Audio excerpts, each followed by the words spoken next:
Salut ici Maps! Aujourd'hui je vous parle du livre Le Roi Démon, premier tome de la série Les Sept Royaumes, série écrite par Cinda Williams Shima. Donc, si vous avez vu quelques-unes de mes vidéos, particulièrement vidéos thématiques, j'ai parlé à plus d'une reprise de cette série-là. C'est une série que j'ai commencé à lire en mai 2016, donc j'ai déjà lu ce livre-là.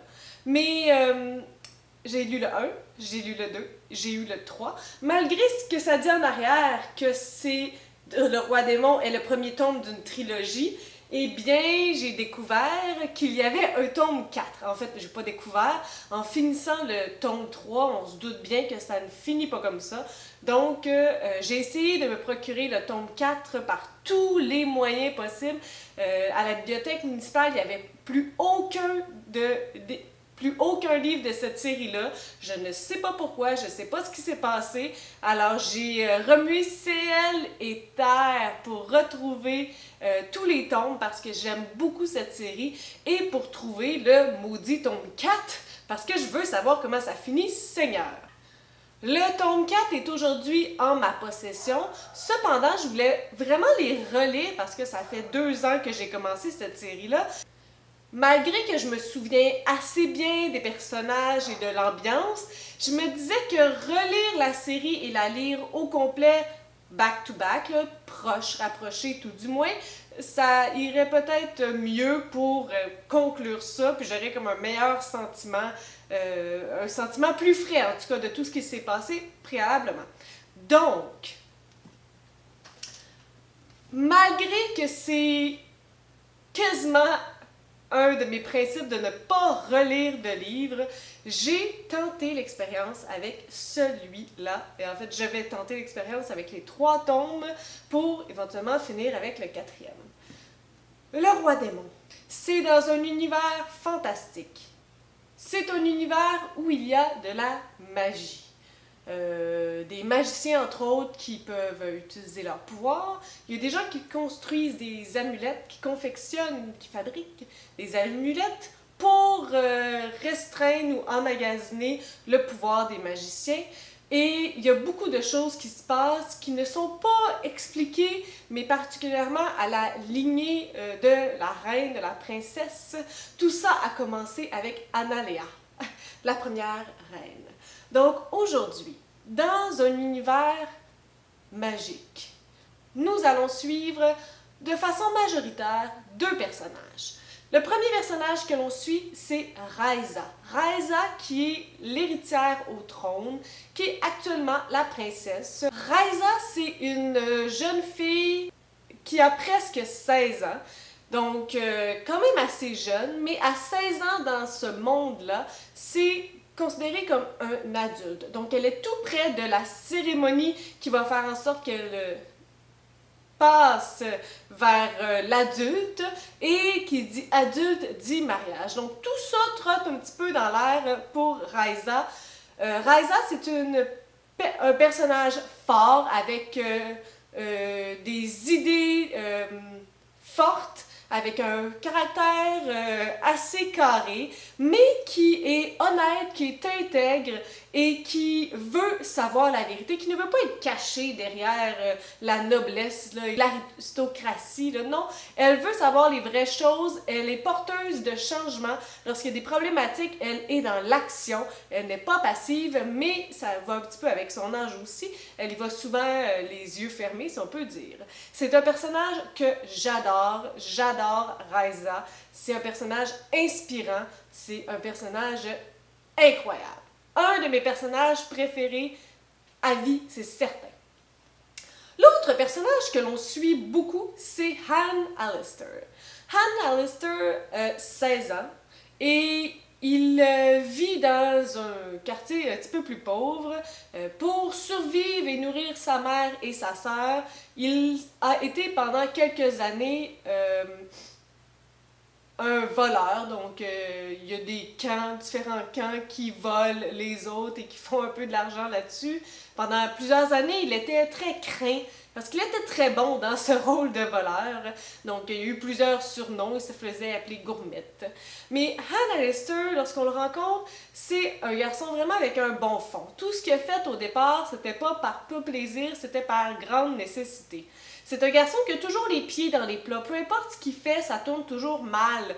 Les ennuis lui tombent dessus, même s'il ne le désire pas. Donc, Han Alistair, c'est un personnage assez intéressant, beaucoup plus dans les autres tomes, mais il faut commencer par ce tome-là pour bien le connaître avant de voir tout ce qui va se chambouler par la suite. Donc, Han Alistair, c'est l'autre personnage que l'on suit, qui va croiser Raiza à quelques moments donnés, parce qu'ils ne le savent pas, mais ils ont quelque chose en commun. Donc, ça, c'est une longue prémisse du premier tome du Roi Démon. C'est un livre que j'adore, c'est une série que j'aime. Je me suis demandé, parce que je regardais une critique sur Goodreads à propos de ce livre-là, et la personne disait que c'était vraiment ennuyant parce qu'il n'y avait pas d'action. Et ça m'a fait réfléchir à qu'est-ce qu'on veut dire par action, parce que pour moi, il y en a beaucoup. On part du point A, et il y a une grande évolution des personnages. Il y a beaucoup de choses qui se passent dans leur vie. C'est vrai qu'il n'y a pas de combat à l'épée à n'en plus finir.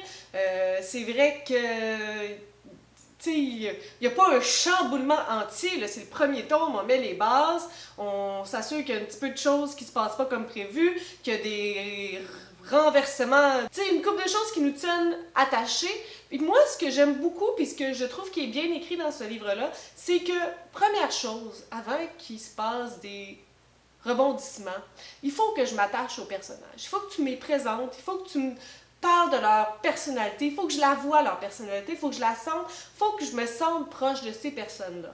Et à plusieurs reprises, on voit et on peut comprendre la personnalité de Raiza, à quel point qu'elle a bon cœur. On voit aussi son côté un peu dégourdi avec les garçons, même si elle a presque 16 ans.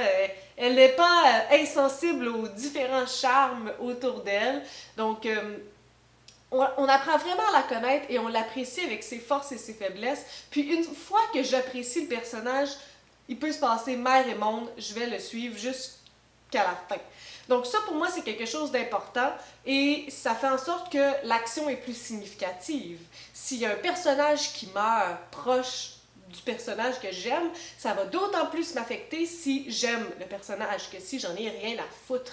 Une mort pour une mort, c'est pas payant pour moi. Il faut qu'il y ait quelque chose qui fasse mal, il faut que les émotions que du personnage vit, que je puisse les vivre, que je fasse le deuil en même temps que ces personnes-là. Donc, en tout cas, tout cet aparté pour vous parler de qu'est-ce qu'on veut dire par action, parce que pour moi, dans ce livre-là, il se passe beaucoup de choses. C'est sûr que c'est un premier tome, c'est une prémisse, sachant que j'ai lu les tomes 2 et 3, je sais qu'il se passe beaucoup de choses par la suite, particulièrement pour le personnage de Han Alistair.